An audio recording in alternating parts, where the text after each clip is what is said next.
दोस्तों, दिन प्रतिदिन बालों की समस्याएं बढ़ती जा रही हैं। मनुष्य चिंतित होता है जब उसे हाथों में बाल दिखते हैं, कंधे में बाल दिखते हैं, बॉडी में बाल दिखते हैं, बिस्तर में बाल दिखते हैं या फर्श पे बाल दिखते हैं। दोस्तों, अमूमन 50 से 100 बाल यदि एक दिन में झड़ते हैं तो इसे विज्ञान के हिसाब से ठीक माना जाता है। इसे हेयर लॉस की श्रेणी में नहीं रखा जाता। इतने बाल नेचुरल होते हैं, नॉर्मल होते हैं, एक दिन में झड़ सकते हैं। यदि बाल इससे ज़्यादा झड़ें, गुच्छों के रूप में बाहर आएँ और आपकी स्कैल्प खाली नजर आना शुरू हो जाए, तब चिंता का विषय होता है। आज हम जानेंगे उन मुख्य 5 कारणों के बारे में जो आपके बालों को झड़ने के लिए उत्तरदायी होते हैं। दोस्तों, वैसे तो बहुत सारे कारण बाल झड़ने में काम करते हैं, लेकिन ये वो 5 कारण हैं जो मुख्यतः बालों को झड़ने के लिए उत्तरदायी होते हैं। आज इस वीडियो में हम इन्हीं के बारे में चर्चा करेंगे। आप पूरे समय तक वीडियो के साथ बने रहिए। इसे लाइक करिए, कमेंट करिए, शेयर भी करिए, ताकि बाकी लोगों को भी पता लग सके कि बालों के मुख्य कारण क्या क्या हैं झड़ने के। पहला कारण स्ट्रेस। जी हाँ दोस्तों, आप सब जानते हैं स्ट्रेस यानी तनाव कितनी सारी बीमारियों का कारण है। हमारी बदलती जीवन शैली ने तनाव हमारे जीवन का एक मुख्य हिस्सा बना दिया है। फास्ट फूड संस्कृति ने, तेज़ी से हर काम करने की प्रवृत्ति ने तनाव को पैदा किया है। मनुष्य हर चीज़ को जल्दी हासिल करना चाहता है, जिसकी वजह से वो तनाव में रहता है। दोस्तों, ये स्ट्रेस, ये तनाव बालों के झड़ने का भी एक बहुत बड़ा कारण है। तनाव ऑक्सीडेशन करता है। ऑक्सीडेशन की वजह से बाल डिफ्यूज फेज में चले जाते हैं और ज़्यादा झड़ते हैं। बालों की झड़ने की फ्रिक्वेंसी बढ़ जाती है, यानी वो शेडिंग फेज 10 से बढ़कर 15, 20, 30% तक भी चला जाता है, जिससे मनुष्य के बालों की झड़ने की फ्रिक्वेंसी बढ़ जाती है और मनुष्य टेलोजन एफिलियम स्टेज में चला जाता है या डिफ्यूज हेयर लो स्टेज में चला जाता है। जी हाँ दोस्तों, अगर ये तनाव लगातार बरकरार रहता है, मनुष्य परमानेंट गंजा हो सकता है, बाल्डनेस की स्टेट में जा सकता है। दोस्तों, बालों के झड़ने का दूसरा बड़ा कारण है हमारा खाना, हमारा न्यूट्रिशन, कि हम किस तरह का पोषण अपने बालों को देते हैं, किस तरह का खाना अपने बालों को देते हैं। जी हाँ दोस्तों, हम सब जानते हैं हमारे शरीर को काम करने के लिए बहुत सारी चीज़ें चाहिए होती हैं। प्रोटीन चाहिए होता है, विटामिन चाहिए होता है, मिनरल्स चाहिए होते हैं, फैट चाहिए होता है, कार्बोहाइड्रेट्स चाहिए होते हैं, यानी एक संतुलित आहार हमारे शरीर को काम करने के लिए चाहिए होता है। बाल भी इससे अछूते नहीं हैं। बालों को काम करने के लिए भी ये सारी चीज़ें चाहिए। हम सब जानते हैं कि बाल प्रोटीन से बनते हैं। केराटिन नाम का प्रोटीन बाल बनने के लिए उत्तरदायी होता है। इसके अलावा बालों की अच्छी ग्रोथ के लिए हमें मिनरल्स और विटामिन भी चाहिए और बहुत सारा पानी भी चाहिए। अगर इनमें से किसी की भी कमी होती है तो हमारे बाल झड़ना शुरू हो जाते हैं, बाल रफ हो जाते हैं, ड्राई हो जाते हैं, क्यूटिकल खराब हो जाती है, फ्रिजी हो जाते हैं और इस तरह से बाल झड़ना तेज़ी से शुरू हो जाते हैं। ये दूसरा कारण है। जी हाँ दोस्तों, यदि हम अच्छा पोषण नहीं ले पाते तो हमारे बाल झड़ जाते हैं।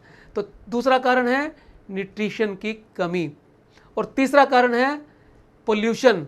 जी हाँ दोस्तों, हमारे वातावरण के अंदर बहुत सी चीज़ें ऐसी होती हैं जो हमारे लिए लाभदायक होती हैं।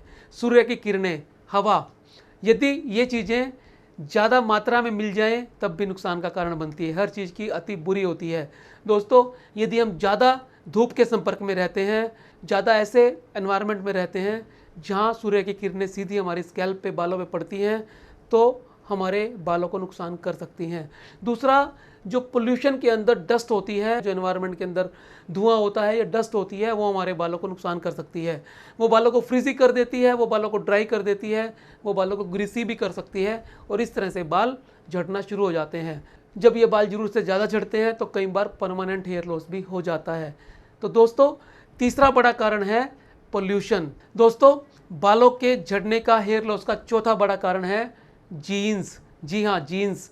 जब मनुष्य हेरिडिटरी कारणों से अपना माता पिता से या अन्य फैमिली के लोगों से उन जीन्स को प्राप्त करता है जो बालों के झड़ने के लिए उत्तरदायी होते हैं, यानी जब टेस्टोस्टेरोन हार्मोन DHT डाईहाइड्रोटेस्टोस्टेरोन में कन्वर्ट होना शुरू हो जाता है जेनेटिक इन्फ्लुएंस में, तो 5 अल्फा रिडक्टेज नाम का एंजाइम काम करता है और ये बालों को पतला करना शुरू कर देता है। और जब बाल पतले होने शुरू हो जाते हैं तो धीरे धीरे उनकी जड़ खत्म होनी शुरू हो जाती है। इसे हम पैटर्न हेयर लॉस कहते हैं, या विज्ञान की भाषा में इसे एंड्रोजेनिक एलोपेशिया या एलोपेशिया एंड्रोजेनेटिका भी कहा जाता है। दोस्तों, ये बाल झड़ने का चौथा बड़ा कारण है। और बाल झड़ने का पांचवा बड़ा कारण है हेयर केयर प्रोडक्ट्स।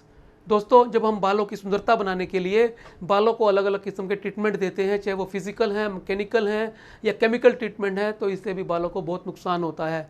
जब हम बालों की आयरनिंग करते हैं तो क्यूटिकल ख़राब होने का डर होता है। जब बालों की प्रेसिंग करते हैं तो बालों की सबसे ऊपर की लेयर क्यूटिकल ख़राब होनी शुरू हो जाती है।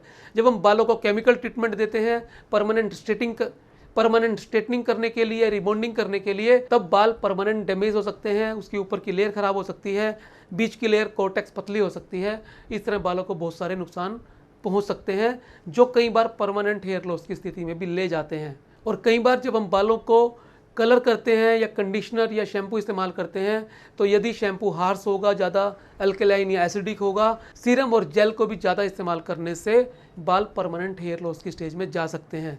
तो दोस्तों, इस तरह से ये मुख्य 5 कारण हैं जो हमारे बालों को हेयर लॉस की स्थिति में लेके जाते हैं। इनको हम दोबारा से रिवाइज कर लेते हैं। पहला स्ट्रेस, दूसरा न्यूट्रिशन, तीसरा पोल्यूशन, चौथा जीन्स और पांचवा हेयर केयर ट्रीटमेंट्स। इन 5 चीज़ों को अगर आप समझेंगे तो आप जान जाएंगे कि आपके बाल क्यों झड़ते हैं। आपको ये वीडियो अगर अच्छा लगा है तो आप इसे लाइक करिए, कमेंट करिए, शेयर करिए और चैनल को सब्सक्राइब करना ना भूलिए। जिस विषय पर आप चाहते हैं मैं आपके लिए वीडियो बनाऊं, उसे कमेंट बॉक्स में अवश्य लिखिए। मिलते हैं अगले वीडियो में फिर एक नए विषय के साथ। तब तक के लिए नमस्कार।